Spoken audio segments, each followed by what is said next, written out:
Hi, my name is Steve Faulkner. This is Real Magic Review, and this is my conversation with Phill Smith.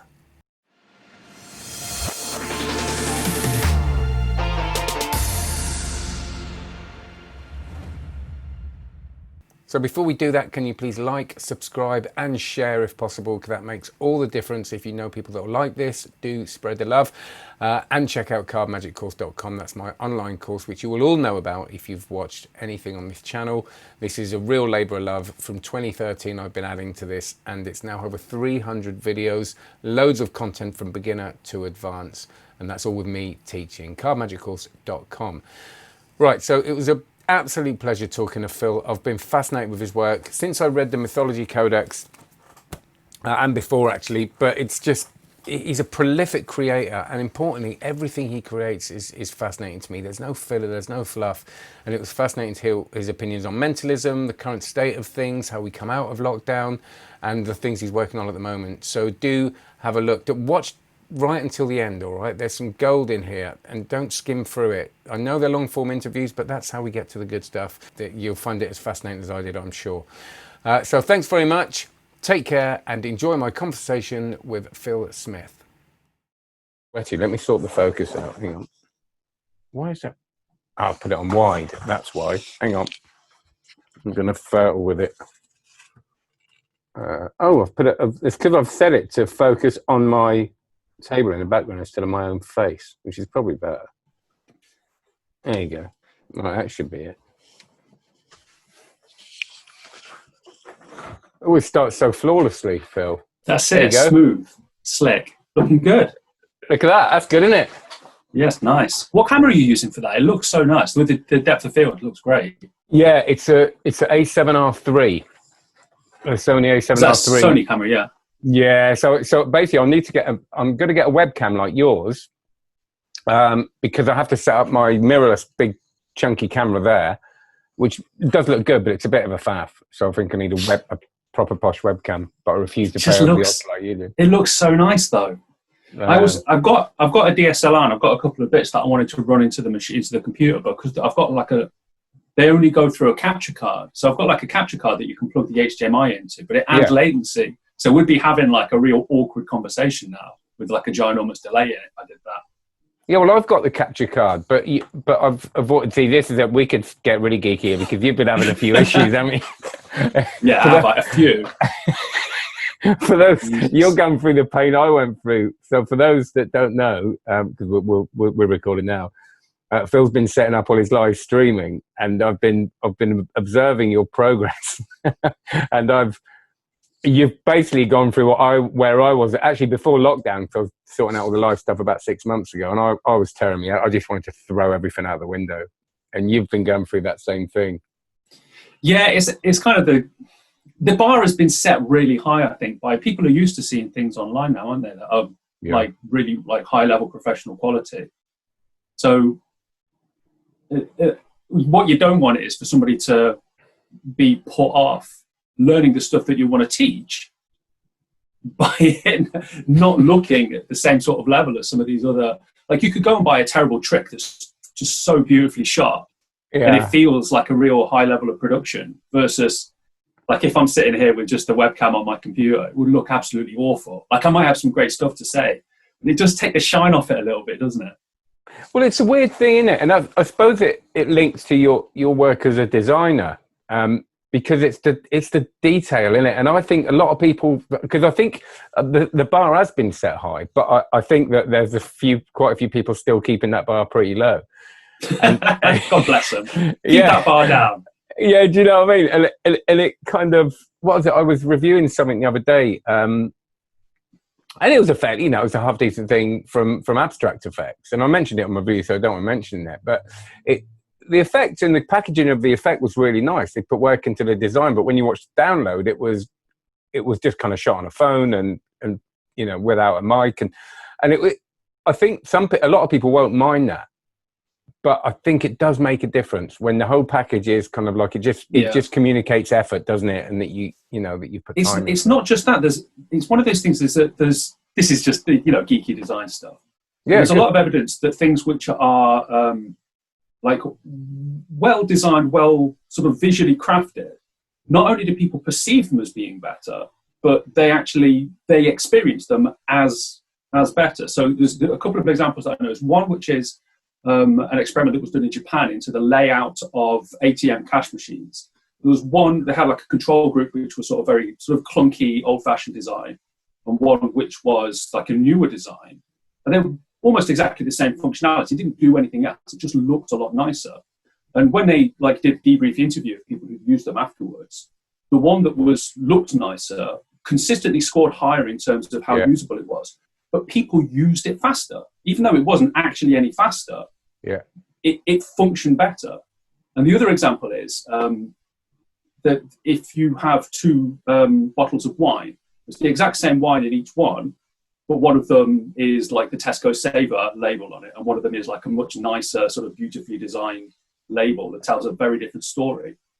People will not just report that the one that looks nicer tastes nicer, but their actual experience of it is that it is nicer. So like, if we make an effort to try and make our presentation sort of look nice, either just here in Zoom or even like when we get back out in the real world, the better that they look, the better that they'll work. That's the theory anyway. Yeah, no, it does work. And I do think it, even though you say it's like geeky design stuff, I think one of the, if you look at magicians, we most of us love the packaging and the thing we get. We've got that kind of collector thing. The books thing's interesting. You know, you look at, I don't know, some random book I've got sitting around. A doorstop. A doorstop. Yeah. But there is something that isn't just about the reading of the book. I think the reason why most magicians collect books is it's the perception of what's in them rather than what is in them. And I don't mean people don't read them, but it's that one, you know, we know, for me, it's like when we open a book, we know it's just full of all these secrets and routines and knowledge, and even non-magic books, that sometimes it's the having it that is just as important as the reading it and the look of it and the aesthetic of it. So it is something that I think links very strongly with a lot of magicians, which is why I'm really upset with downloads, because I like gatefold DVDs. you know the color, you know, you unfold them. I was watching Dan and Dave's Buck the Trilogy the other day, and I unfolded that thing. That DVD's like a three gatefold thing, and then you put the thing in, and it just, I don't know, something about the ceremony though, isn't it? It's like when you open something up, you know, there's whole, you know, YouTube channels which is sort of about the unboxing, because as much as the device or the product that you're buying, that process, that experience is a design process.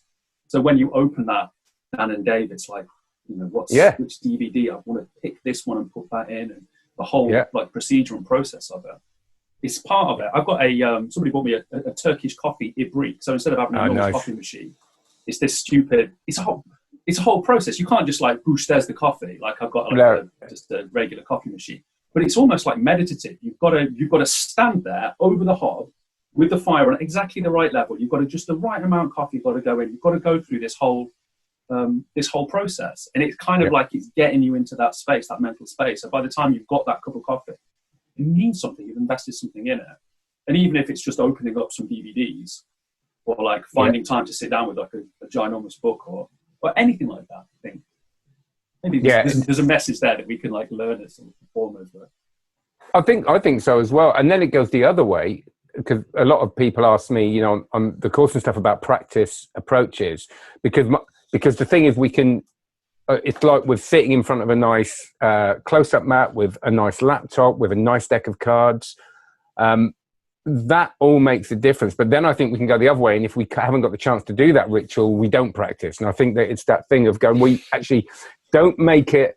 I always talk about a friend of mine that he was a member of my card course. He was a work colleague, so I gave him access to the course, and he was learning the stuff. And I said, "You've been practicing?" And he said, "Well, I'm waiting for my card room to be finished."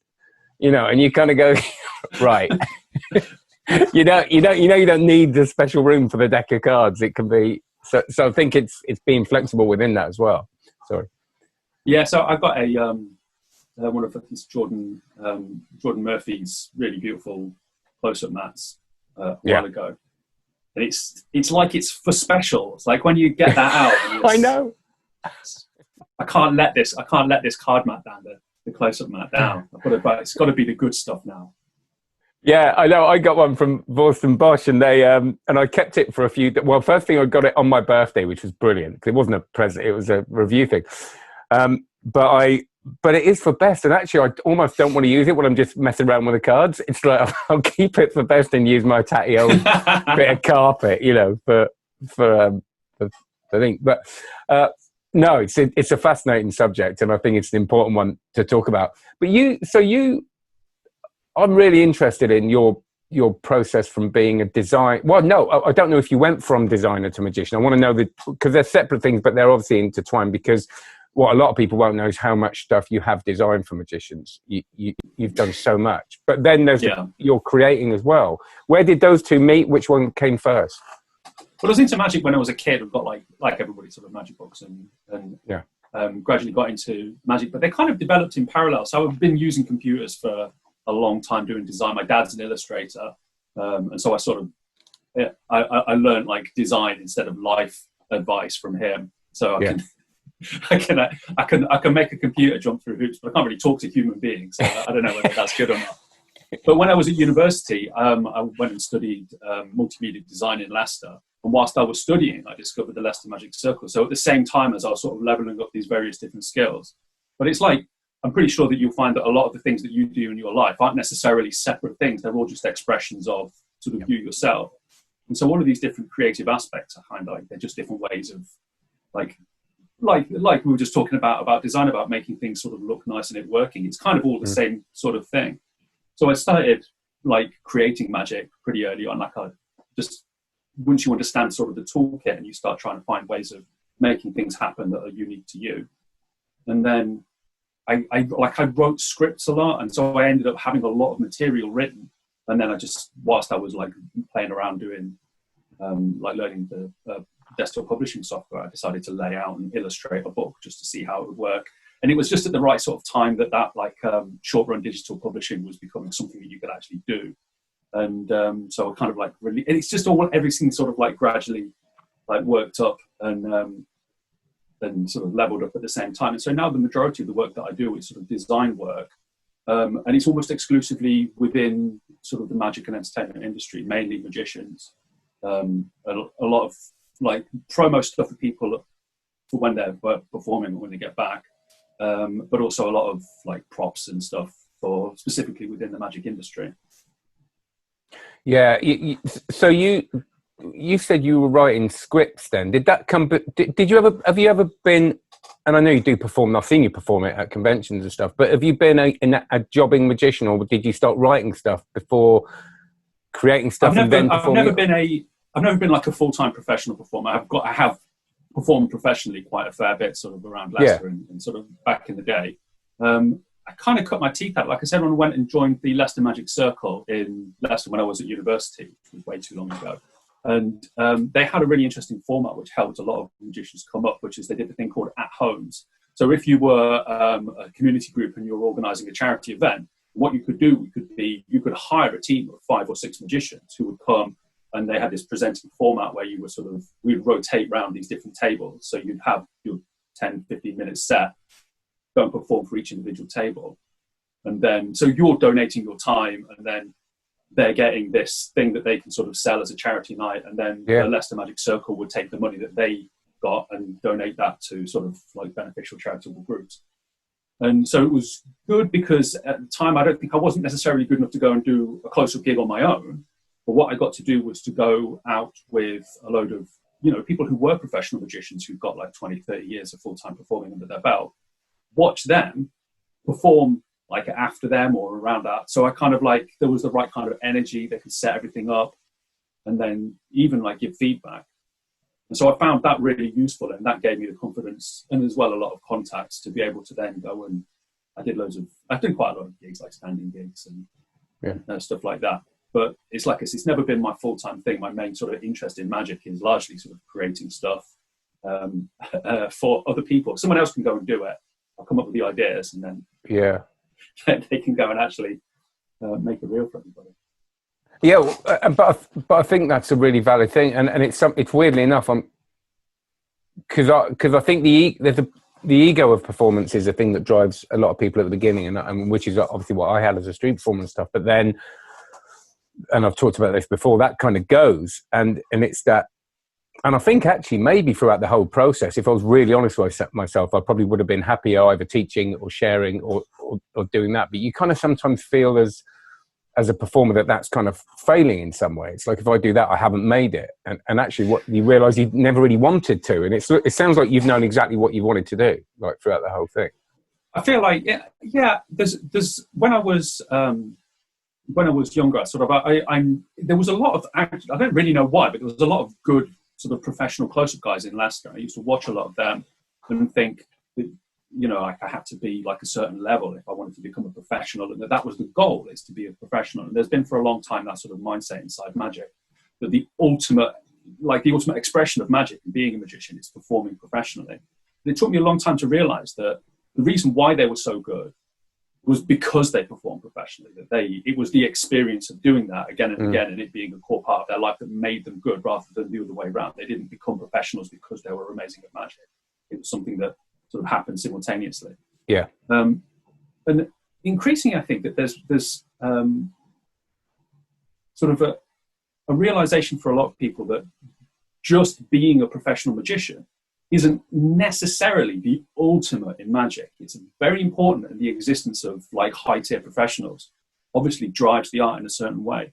But if you read, I don't know if you're familiar with Jerks online. Jerks is his it's like an amateur at the kitchen table is basically about performing as an amateur, and he's almost sneering about the idea that professional magic is where magic is really at. And so I've sort of reassessed that, and creating magic a lot of the time, the stuff that I create, I've come to terms, like I deal with it so that the stuff that I am making will work for people who are performing in that very specific professional environment. But increasingly, once I talk to people, and the majority of the people that I talk to are sort of hobbyists.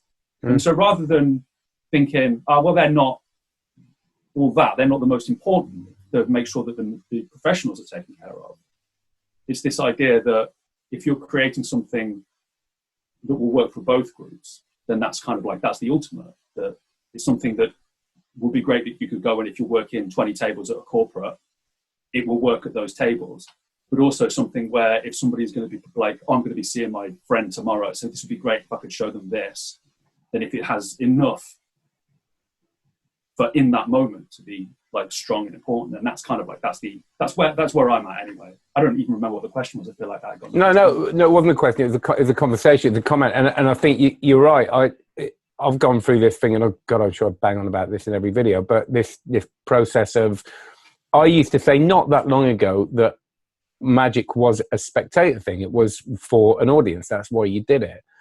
And it was a big revelation for me a couple of years ago when I went, is it? Why is it? And, you know, it's kind of like dance, isn't it? People dancers don't dance because of their audience. They dance because they love to dance. And a byproduct of that is they have this thing to share with an audience, whether that's a small audience of a few people in an arts centre, or a huge, river dance, in an arena, God forbid. But but the minute you get into it for that, there's been those experiments, isn't there, where they've taken commission pieces of art and pieces of art that have just been done out of passion and given them to art critics, not told them which is which. And there's obviously a question whether how valid is a critic, but the ones that came out on top all of the time were the ones that weren't commissioned, and they didn't know what. And it's that thing of the minute you kind of go on doing this for this reason, there's an argument to say that it may. Well, it depends who you are. It may dilute it. It may strengthen it. I think at the beginning, for me, it strengthened it because I thought, right, I've got to get this stuff together to perform because it's got to be good enough. Yeah. But then when that became the norm after 10 years, there was something else that needed to drive it. And it was definitely the learning of it and the idea of maybe showing it to friends, showing it to magicians, having a nice idea, sharing an idea, having a conversation around it. And I don't think this idea that one being more valid than the other is a strange thing. And our Vernon, I remember reading, they published all of his Genie columns, the Vernon Touch, and he goes on a lot in that about, if you ever want to maintain your passion with magic, don't become a professional, because you're just going to end up doing, that stuff. So I think I've heard you're that right. from a few people who they've been extremely passionate amateurs for a long time, and like I said, they've had that sort of vision, that goal, that being sort of professional is the ultimate. I mean, absolutely not to denigrate. I couldn't do it full time to be a professional magician. I don't think I've got the temperament for it. But some of these guys, they work incredibly hard, and there's good money to be made from a skill that we take as sort of, for a lot of people, as a hobby. But I've heard people who have made that leap and they've gone, I'm really good at cards. I go out and perform, and I kind of perform for friends over this, that, and the other. And by converting something that they were passionate about on a hobby level into something that they have to do a particular way in order to make sure that there's, the rent gets paid and that there's dinner on the table, it takes something away from it that they originally found very valid. And I kind of like a lot of the stuff that I do now, so the design work and writing stuff and working on magic, were things that I used to do as sort of hobbies before I was involved in doing them. And if I sit down and wonder what my hobbies are now, I'm not sure I've got any hobbies. Do you still enjoy it? Oh, sorry, yeah. I absolutely love it. But back in the day before it was my job, I used to sit and, I would sit and draw. I'd be working on magic stuff. And whereas now, because that's my job, if I sit down and start working on some magic stuff, a little part of me is there's something that we've got a deadline for that's like this. If you want to tick that magic box, then you should probably go and work on one of the things that you've got as a project live at the moment. But that's just life work balance, isn't it? I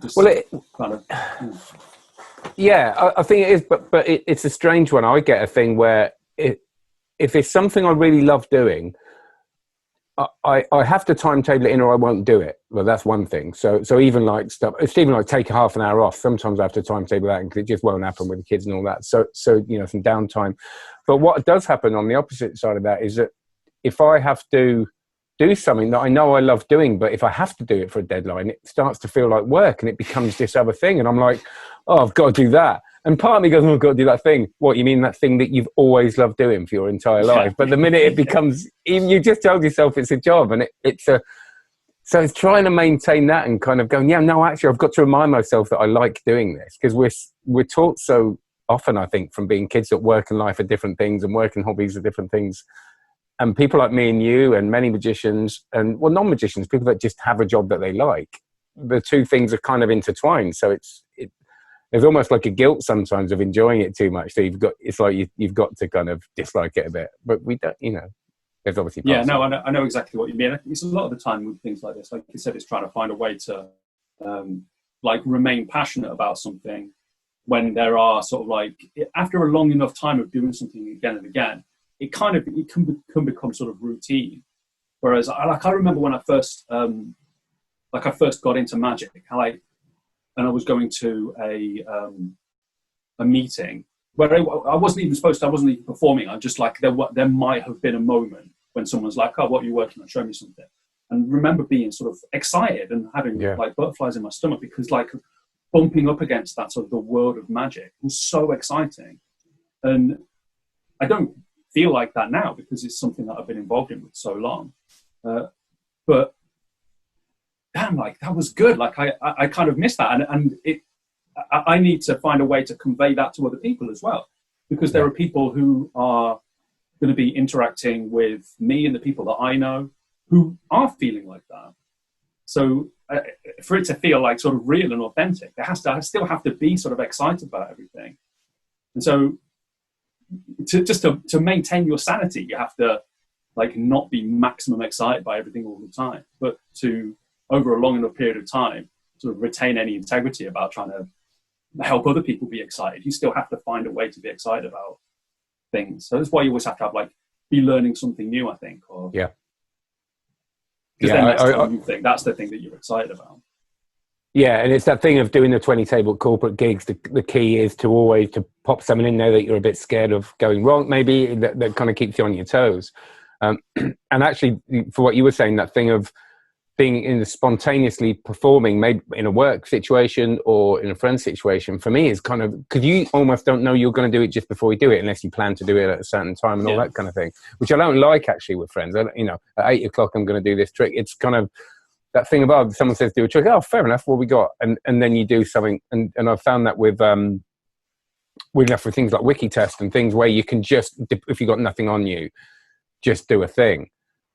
And that, for me, is the enjoyment is the keeping it fresh thing. And then you can translate that to a professional setting, of course. But what I wanted so your material, I was introduced to it really through Mythology Codex. For those of you that are into focus. And this is your compilation of everything up to now, really. Well, you've released some things since then. Yeah. But because you say you've never been the gig, I know you've done gigs and that, but it seems to be all stuff that you can imagine it being performed. And yeah, there's nothing in there that I haven't performed. So I've as much as possible. If I was to put some magic together and then say to somebody like, this is something that I think is worth your time, then unless I've made it worth my time, I feel like that's a little bit of a cheat. And so, like I said, sort of back in the day, and admittedly, a lot of the time now, and especially now, it's hard to sort of get the flight time with stuff. But I try and, as much as possible, retain that sort of vision about how something should look and how it should feel when you're performing for somebody. So one of the things that can be a bit of an issue with when you're writing stuff, like I've got tricks that I've worked on, where I sort of like got the idea for it, understood how it's going to work, it uses a particular method, I understand the presentation for it, write it up, and it reads so good. Yeah. But then, like, you're really excited and invested in it. And then once you start performing for somebody, very quickly, you go, oh my God, it's just wrong. The flow is wrong.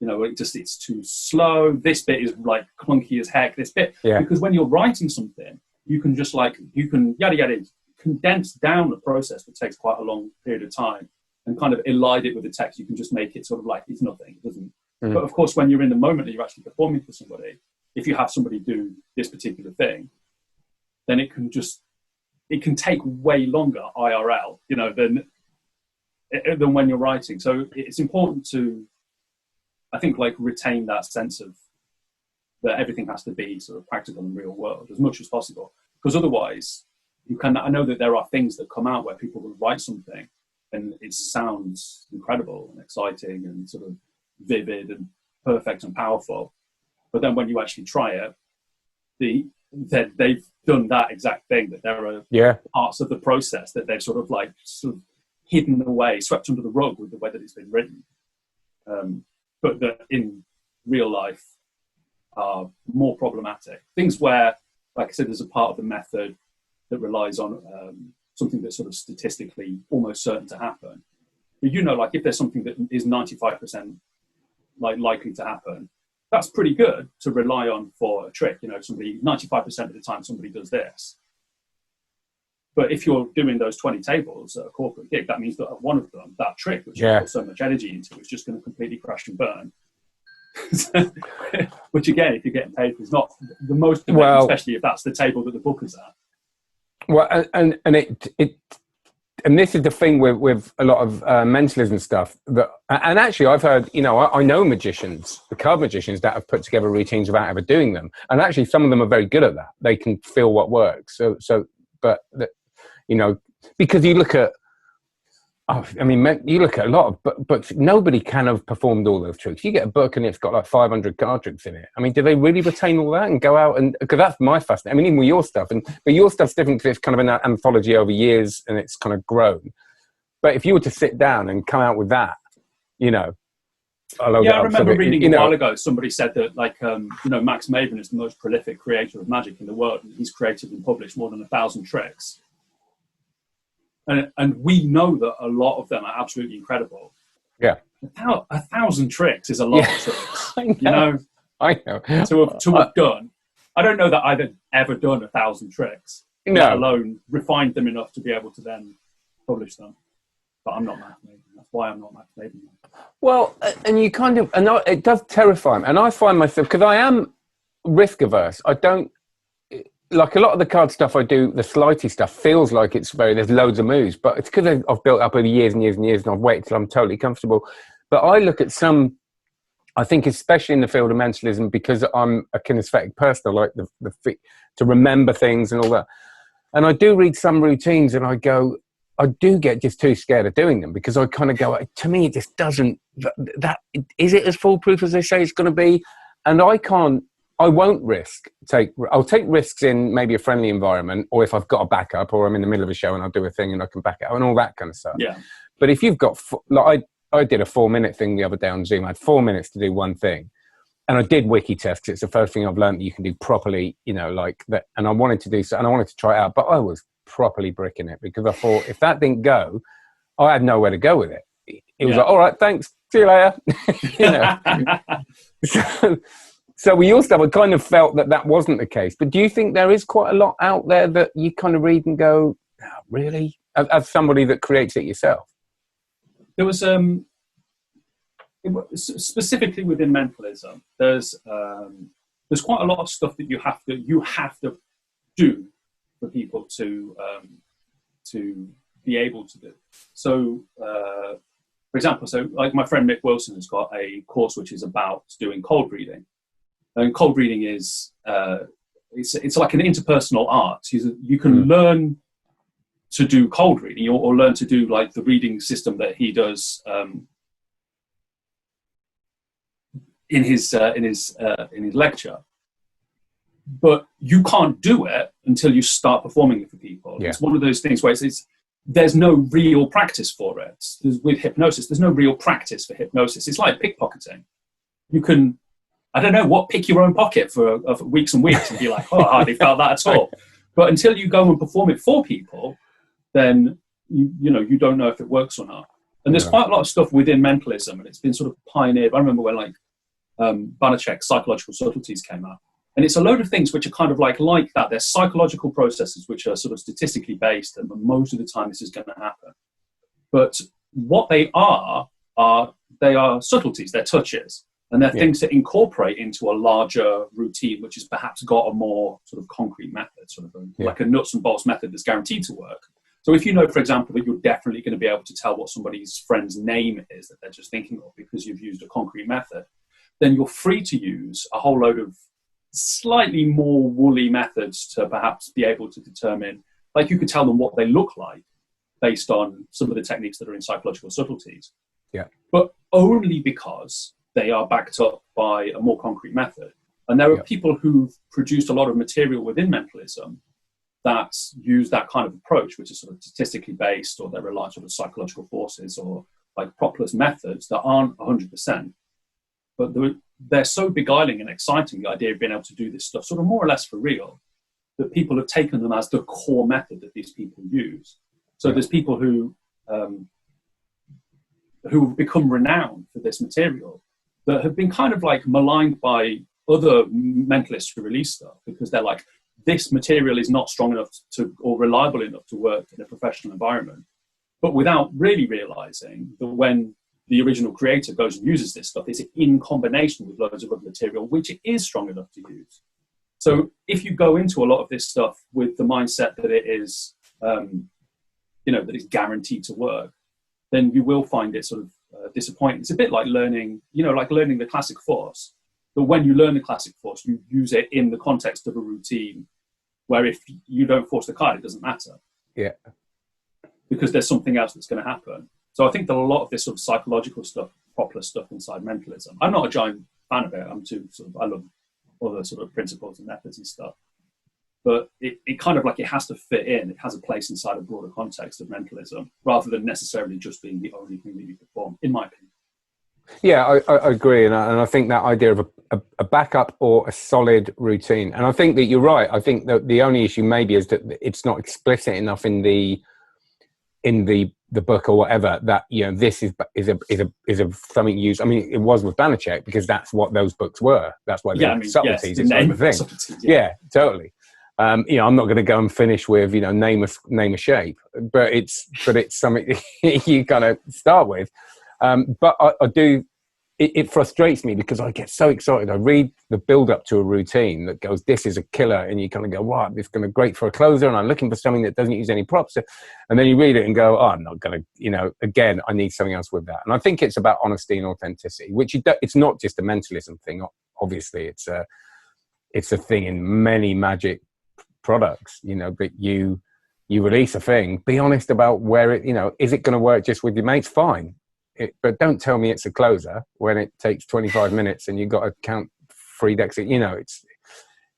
Yeah, I've known a few people that have released things like my friend Paul Brook released a book which had a particular trick in it in which you learnt you were just able to tell somebody what the PIN number on the number on one of their banknotes in their wallet was. It's an incredible trick, but it's one of those things where without explaining what the restrictions on your performing it are, if I told you what the restrictions were, it exposes what the method is. Yeah.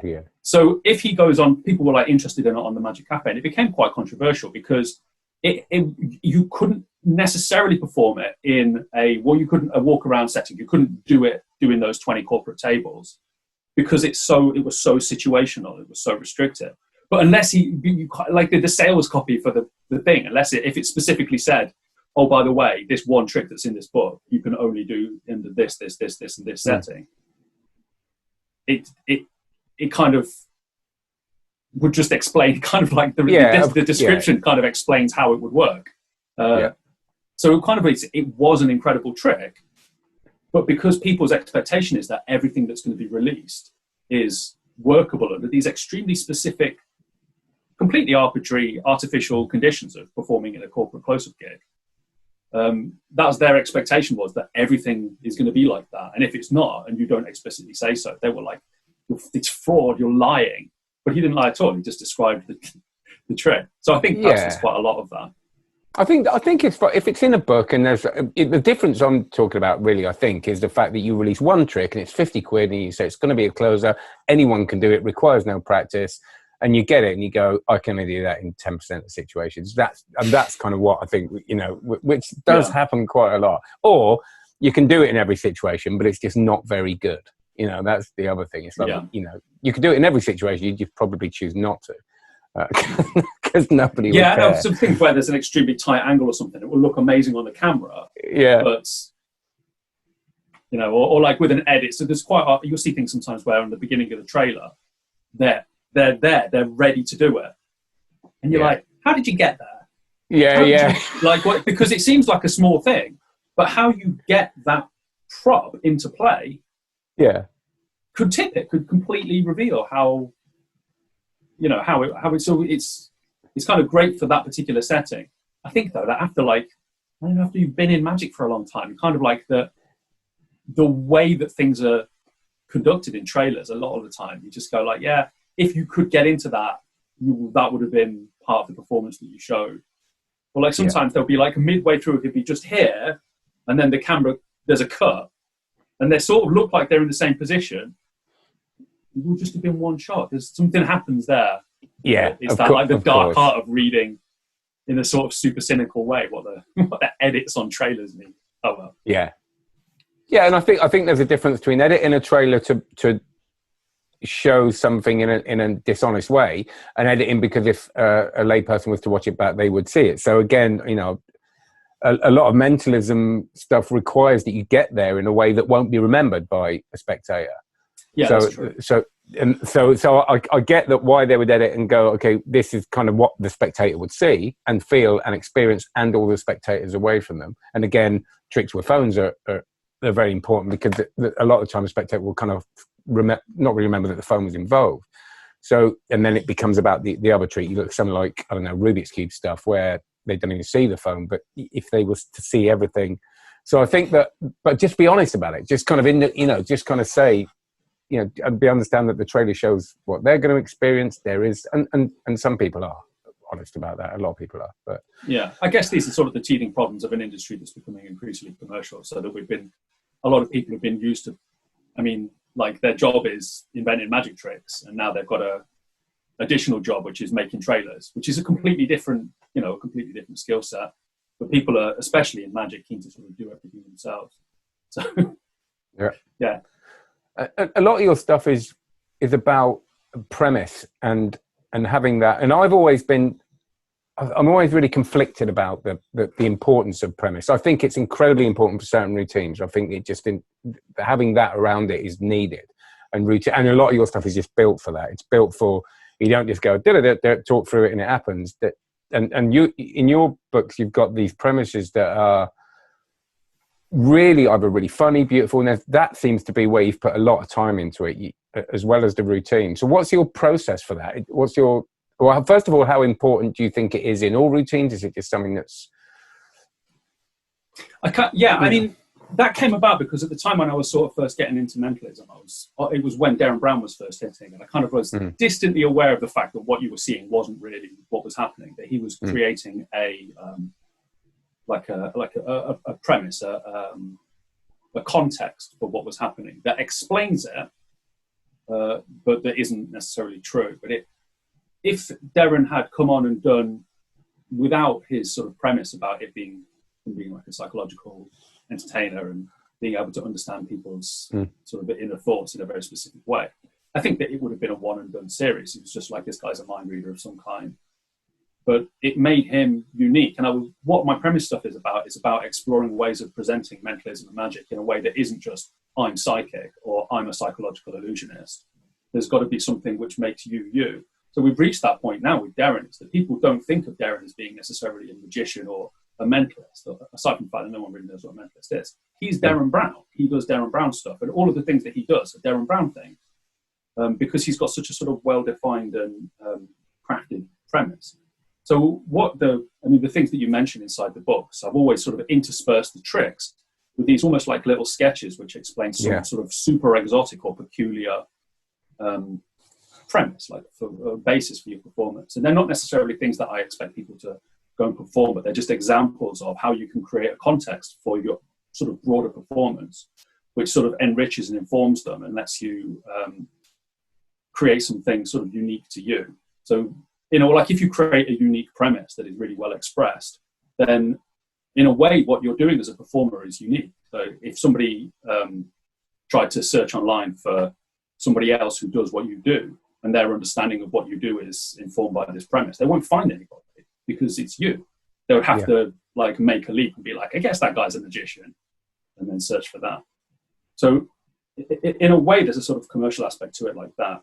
But also as a creative, like if you are just going and doing thing, why are you doing them? What is it about you that allows you to do those things?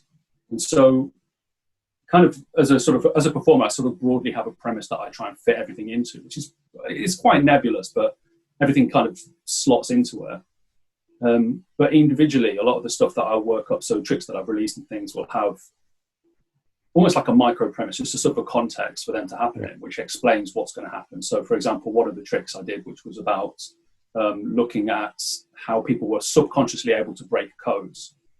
So rather than there being like, you're psychic or I'm a psychological illusionist, it was about before the invention of the Turing machines that were able to solve the Enigma code during World War II. They were experimenting with the idea that people were subconsciously able to look at the code and without understanding it, be able to decode it.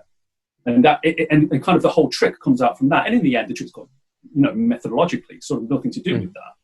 But it adds something in that people are going to remember they for a moment they were thinking about this one thing. They had this sort of emotion thinking about these different ideas, and that was what was being invoked. Or there's my routine human, which rather than it's just somebody writes something down. That's great. What it is. I love it. But it creates this context, which is about how I learn to do what I'm doing, which is something you guys know, a lot of people will ask. How did you get into this? How did you learn how to do this? And it answers that question. And it talks about, in quite, I think, almost like a realistic way, that this is something that you're interested in, and it characterizes this skill set as being something that's kind of real. And it's about looking at how people who do interrogations know when someone's telling them a lie, and it extrapolates this whole routine from that. So without those contexts, I think those tricks would have been very like, don't know. Yeah. But I think including those contexts makes them something that is sort of much richer and more memorable, because people don't have the vocabulary to remember the stuff that we've done in terms of the individual events, but they might remember, oh, there was that thing with the code where I could break the code, or there was like, oh, we did that interrogation where I had to pretend I was a jewel thief. That's the stuff that people remember, I think. Well, I think we forget, and that, in reading your book, and I'm not just saying this because you're here, completely changed my view on that. It was one of the things that made me go, and I've read stuff before that had kind of made me think about it, and I'm not saying I didn't use premise before. Of course, I used presentation and I used ways of getting it across. But it really, since reading it, because I remember going from reading this and then getting my Christmas gigs last year and doing Turn a Watch and going and starting to tell this improvised story around it, and it just kind of made me think, this is the connection bit that gets the rapport. Where I may have done it with humor before, maybe that doesn't fit a lot of stuff. If you're going to really blow someone away, maybe humor's not always the right. So we create a kind of mood after doing something funny, maybe where brings it down. Yeah.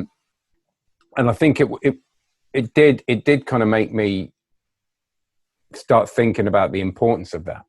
And that the premises that you introduce, like you said, it's not expecting people to go and run with it and take that one, but it's inspiring you to maybe sit and think, how can I present this in a way that is me? And is this the sort of stuff you're talking about? Because you're doing some online lectures. We're talking about the nightmare you've been having, lectures or workshops, or tell me about that. Basically, well, it's just like everybody. I sort of lecture quite a lot. And used to do, like, obviously you see me at conventions. I sort of love doing conventions. Like a lot of the time, the vast majority, if you look at, I presumably back at my sort of performing history now, I'm sure it's performing for musicians at conventions. It's just hundreds and hundreds and hundreds of reps of the same things, and you get comfortable and you evolve them. And I kind of miss doing that because we've sort of cancelled so many conventions this year. And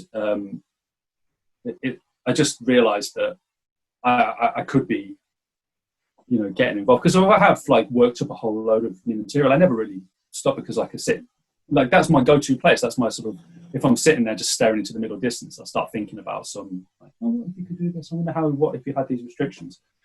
And I did a lecture that I booked ages and ages ago, quite recently, that I ended up having to deliver over Zoom, because it was sort of at the beginning of when lockdown happened. And so I was like, what of what I was going to lecture could I still lecture and still do for everybody, rather than just, because mentalism's not like, if I was going to do a coin vanish, I could just show you it. Yeah. And it doesn't matter if you're sat at a table or if you're over Zoom. But with mentalism, so much of it is about, just write something down here, and then I'll just like, that goes in my wallet or whatever. I can't do that. So I had to analyze all the stuff that I was doing and work out, what could I still do? And so since I've done that, went quite well. I was quite happy with that. But obviously there was technical problems. So what I've been doing is trying to build up the ability to make it do it so that it looks good. And I've also sort of revisited as much of the stuff, for example, that's in the book, and thought about sort of with these very specific restrictions of like, nothing can physically pass between us. How can I make it convincing, for example, that you can't see what's outside this space just here? Is there a way of sort of negating that and creating a presentation that makes sense?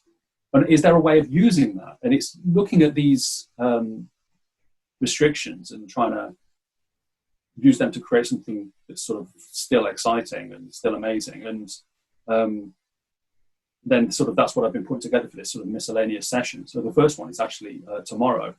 And I'm sort of looking forward to it. I'm a little bit sort of trepidatious and nervous, but that's good. Like we were saying before, this is the thing that I've been like getting sort of excited about. This is the thing in magic now that is sort of is new.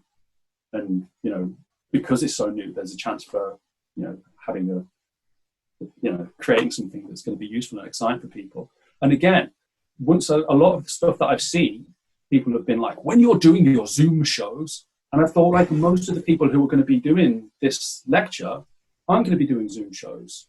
So I don't necessarily, rather than that being the ultimate goal for the stuff that I'm doing, what would be something that would be great for them if they're having a Zoom chat with their nan, or like their cousin, or one of their friends in the States, or their friends from work, for them to be able to say, you know what? Let's just try something. This is an experiment that I've been working on. So there's a whole load of stuff in there that I think is gonna, I don't know, just for like that kind of setting, for things that are just sort of fun rather than having this sort of like heavy necessity of being a component of a commercial Zoom show.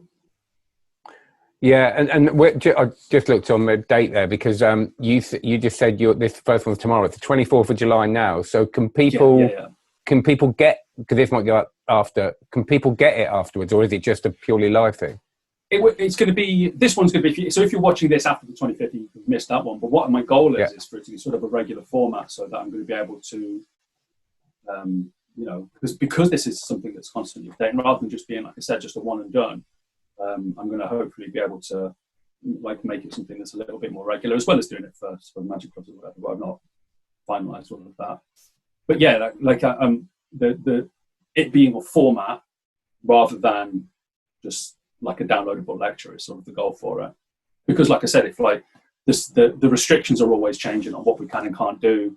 The technology itself is going to be like changing, and I don't want to, it seems mad to sort of stick a post in the sand at a time when I know, everything's changing every day. It's like, that's the thing. It's like, I'm looking at some stuff now and going, right, for your, like you said, for your Zoom shows, and you're going, well, actually, I think creatively, I think Zoom shows could happen in the future. You can do stuff just as meetings can happen in the future that can back up the live stuff you do. You can do a live show, maybe you meet up with the same people from the company at a conference online, because there is still a lot of online webinars and conferences before lockdown. So I think it's opened that thing up. But I think you're right. I think there's a place for kind of working with the changing times rather than going, this is where we are now, because you could get the perfect Zoom show and then realize that actually we're completely out of lockdown in 3 months and you don't need it. So I think it's where can you learn the skills? And interestingly, these, a lot of people have said you can't do stuff on Zoom that you can do. And obviously you need Zoom specific stuff as well. But this restriction here, I'm getting my hands mixed up. There you go. Is kind of, we can see it as a similar restriction that you get with proscenium arch on stage. You use that in the same way. You use the wings, you use the thing. So I think it's creative. People are being creative now that I've never seen be creative. That people are thinking about it, and sometimes obviously the consequence of that is that you look online and it seems that every magician is doing a thing.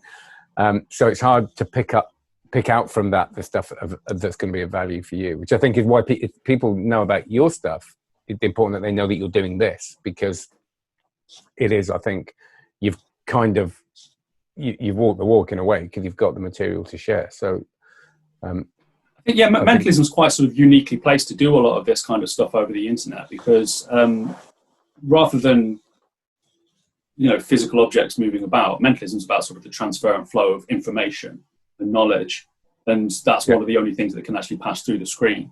So it's finding a way to sort of configure and set up concepts and ideas to allow for that, like for them, like for example, if they're thinking of something before, they could have written it down or handed me something, or I could have made them think of a particular thing. But how can I do that with this barrier in the way? And what's interesting, I think, is a lot of the time, the stuff that we're concocting that will work over this kind of setting will also work in a parlor setting in a near future, when you don't necessarily want to be handing stuff to people all the time. So in a way, it's kind of like future-proofing things a bit. And like you said, once we've got the vaccine and we're all out of lockdown, people will be so used to this that even if you're looking at booking a gig, the booker might be like, all right, can we just jump on Zoom tomorrow so that we can talk through some of the stuff? And that might be the opportunity, if you're trying to close a sale, for you to be like, oh, we'll try something now. And that's when, your investment in sort of Zoomable material might like pay off, even in the future when you're looking at performing sort of real world performance stuff. Yeah, and you've talked to me about you did a PDF of what to expect going back into gigs, which is really interesting because it's almost like talking about psychological subtleties. It's almost like the little subtleties you wouldn't think about when we do go back to work. And is that going to be available, or is it something you're sharing? Yeah, I mean, about that a bit. But what happened was I've started doing. I'm in touch with a lot of people across the magic world, and there's quite a few people who are looking at how they're going to come back, what's going to happen after lockdown. And so I've started doing some design work and stuff, and people who want to be able to like make changes so that they can come back at a time when other people maybe won't be ready to come back. So they're doing the legwork now. But I've talked a lot about how people are going to do that. And so what's going to happen is in sort of the immediate future, I think that there's going to be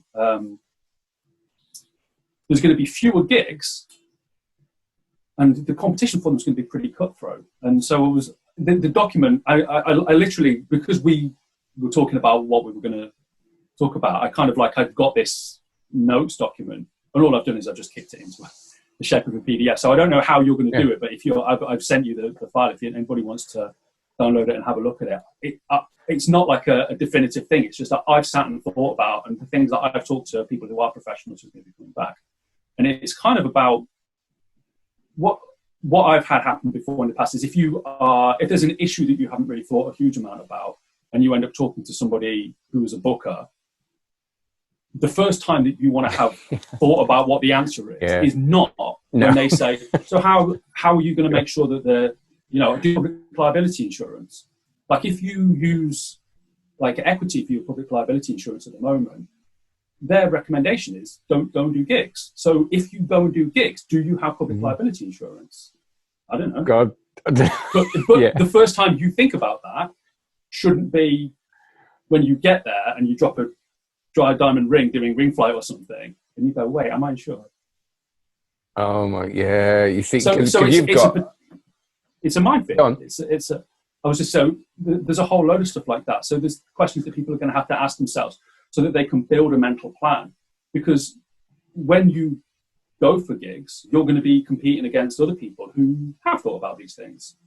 And so even if you don't take what's happening at the moment seriously, like today, it's the 24th, it's the first day in the UK when it's legally mandatory if you go to a supermarket for you to wear a face mask. Are you going to wear a face mask doing gigs? If you're doing a stage, do you have to wear a face mask? You have to put one on if somebody comes. And so all the document is just a series of questions like that with no specific answers for any of them. It's not necessarily a help sheet. It's just a checklist of things that I've heard people talking about. So I think it is necessarily it's maximum useful, but it's hugely useful because what also happens is it's like that thing where if the booker knows that you're thinking about this stuff, it's almost like we said at the beginning about the design stuff. It shows that you care about it. It shows that you're kind of going, okay, shows you're in control.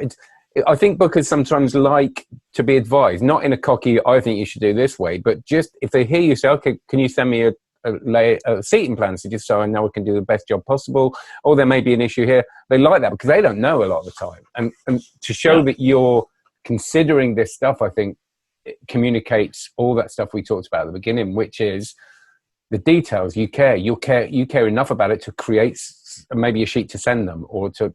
I think it does put you, and it's not just a thing about getting the gigs. I think it shows a professionalism, which people are going to maybe talk. Oh yes, you've really professionally sent me the thing, rather than I'll just turn up like you say. I mean, I remember the first time I started with the leadership training stuff. It was a totally new world for me, and people asked me for in public indemnity insurance. Oh, can you send me a public? And I was like, I nearly said, "What's that?" I'll get back to you on that one.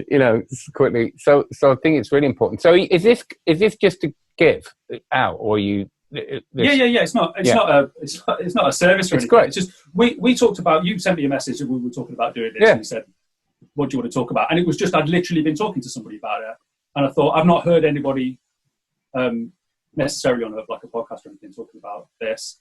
It's not, like I said, I'm not a professional performer, so the extent to which it involves me is people keep talking to me about it. Like face to face. So I'm just curious about. I think that there's some. I was talking to Luch, and he sent me a link. And there's a Facebook group about specifically wedding performers who are thinking up about what exactly they're going to be doing when they're coming back. So I guess like the conversation is out there. Maybe just like I'm not plugged into the universe where it's happening so much. But I don't know. But hopefully people might find it useful to think about and feel perhaps a little bit more confident about getting answers together so that they'll be able to like deal with this. Just the blow that it's taken to the industry is bonkers. I know, and I think it's just, I mean, and just so people know, it's got things like before the gig, if you book a gig or instruct it to isolate due to testing positive with positive testee, what arrangements are made to cover the gig. It's all that stuff that we wouldn't necessarily just think about. And I think you're in a good position, and it's the same with coaching. You know, people always say as a business coach, should you be someone that has run businesses similar to people you coach? Actually, it helps not to, because you can see and have those conversations when you're not directly in it, trying to work out your material, you know. So I think that all this stuff is gold. So we'll talk about how to share this, but so like it's just going to be a PDF. Even if people can't get it from here, if somebody sends me an email or something, or from Facebook, I'll just send you the PDF. I don't, like I said, it's just a collection of different things that I think is worth people thinking about. Just to stay safe and for them to be able to help closing deals when they're doing the booking. Yeah. I want to get the industry back. So many people that I know who are like full-time professionals, or they use it so that they're just they do like a couple of gigs a month or something, and it just helps them out. It helps balance the books a bit. Just the body blow that it's taken. I kind of want to be like, I don't know what I can do to sort of help get everybody back and give back something to, like, magic's been really good to me, but I've got a really weird sort of position in the world of magic that's insulated me from this gut punch that the world has actually delivered to magic. So and you're of an age now, I think I was talking to someone about this yesterday, that you, I don't know how old you are, but you're not 20, where you start thinking, I know. And it's your birthday the other day. How old were you? I was 39. There you go. Okay, so when you start thinking, it was when I was about that age, 37, 35, etc., when I started thinking about the gigs and that we're doing it, but there tends to be, when you're in a position where you can help, it sometimes feels wrong not to. You've got this stuff to share, and you think, well, I could kind of make a difference to sound, I know it sounds a bit kind of righteous, but I think like you said, you kind of go, actually, we need to all sort of get this industry back up and running, and we don't maybe do it by just working on our own material and making sure we're all right, because that isn't going to work. It's a like the majority of stuff that's in this document is things that people have said to me, but they've said, well, what about this? Ask me this question. But they've all asked it all separately. Like, my unique skill is being able to put things into a tidy document. I'm well aware that that's the limitation of what I can do. So if I can collate different bits and pieces, and it's a pretty document. Like the thing with my sessions, it's all just part of a conversation, isn't it, that's happening across the world at the moment that I think everybody needs to have. Yeah. And I'll just brilliant. So, how you deal with punters who aren't taking the pandemic seriously? I mean, so how do you deal with your friends that aren't taking the pandemic? You know what I mean? It's all that stuff that But this is part of it. I know that there's a lot of magicians who are going to be seeing this, who are going to be like, who will roll their eyes, because perhaps their experience of the world is that it's just not this, you know, that it's over exaggerated. But the thing is, like, even if you believe that, even if you think that it's like, so I read this thing ages ago, which was a question somebody had put into a property lawyer. And it was like they had bought a house or sold a house that was locally reputed to be haunted. Right. Or they were selling a house, and their question was, do I have to divulge that information? And because it's not true, the house isn't haunted. Of course. But the lawyer basically said, you have to divulge every piece of information that could be pertinent. And what pertinent is, not necessarily that the house is haunted, but that it is locally reputed to be haunted. And if somebody asks, is this house haunted? You have to divulge it.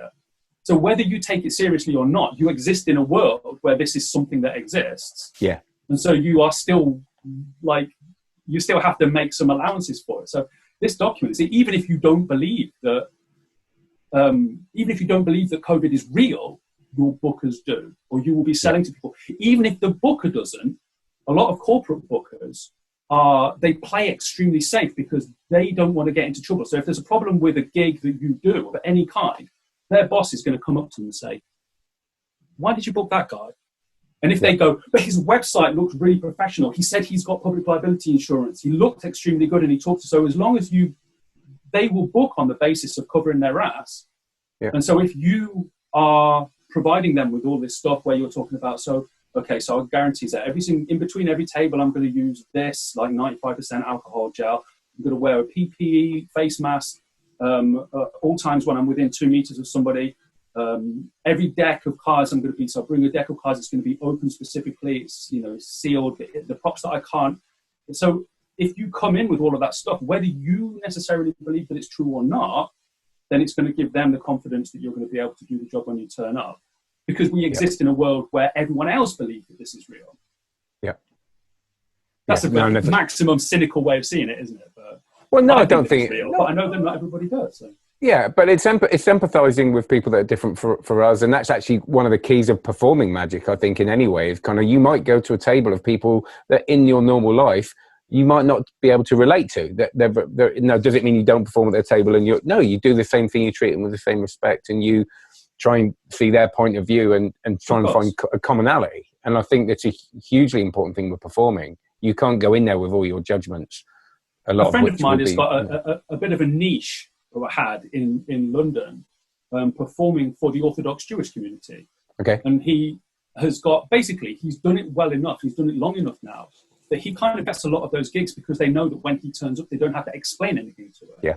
So, for example, he says he performs a stage gig, then all of the men will be sitting on one side and all the women sitting on the other side, and there'll be like a curtain between them or whatever. Simply because that's one of the things that is stipulated by their religion. I don't know anything about it, but I just heard him talking about it. And so he was told at the beginning, just if you could only pick men up to come and help you, because none of those that we prefer. I don't know what the ruling is. I'm sure that's Jewish that I've got it wrong, but he doesn't believe that. And he's like, his part of him is like, well, why shouldn't I pick a woman? Women and men are equal. But the requirements for him to do that gig, he could do whatever he wants, but he won't get the second gig. No, I know. It's a really interesting question. So like you said, it's about sort of like bridging the gap between sort of yourself and being true to yourself. And then also part of being true to yourself is knowing that the kids have got to eat something. Yeah. You've got to go and do that gig one way or another. Yeah. Yeah, no, it's a fascinating conversation, that, and I've always really been interested in how where's the line of kind of what you can, and it's different for everybody is the answer, isn't it? Of course, it's just some people, in each individual thing. I'm sure that there might be something that they would, or that could be asked of him, not necessarily by them, but at an event, somebody be like, oh, could you make sure you don't do this? And he'd be like, no. Yeah, of course. Somebody else to do it. And I'm sure there would be, for you and for me, definitely there'd be things where I would just bridle at it and refuse it. But like I said, it just depends on like what your feeling about that is, and sort of what everybody's. That line's going to get lower the further after. It's got a few months where I'll do anything. I'll live with it. No, right. So before we go, is there anything? Where can people find your stuff? Where do we find the lectures? I want to just and things like the cards that have come out. I will be doing a review of this. But these are the DMC. Oh, come on, get into focus. There you go. There we go. I did it. I thought it was my glasses then. The reissue of the Sharks, which were one of your early decks that you did with DMC. Yeah, that was the drum money coots. So I'm kind of everybody. All of my stuff is at miscellaneousmiracles.co.uk. Okay. The stuff that I do. So most of the decks are on there. The stuff that I do with DMC is at dmcmagic.com. Okay. I'm on. Everybody's got me on Facebook. I'm on Instagram at Phill Smith, 2 L's, 2 F's, 1, for some reason, on Insta. But that miscellaneousmiracles.co.uk is kind of where everything's at. Brilliant. Well, I'll put everything down in the comments, so make sure that if you're watching this, you have a look at the comments. And the cards are lovely, just very briefly. I'm going to do a proper review, but they are really, really... 1, 2... I've put it on slow, haven't I? Come on, that's got to get into... I'm not going to edit this. I'm sorry, this is dead time. That's it. Let's just wait until they're in focus. Now you're out of the thing. There you go. Yes. There you go. But they are beautiful. These are the unmarked ones. And the unmarked there.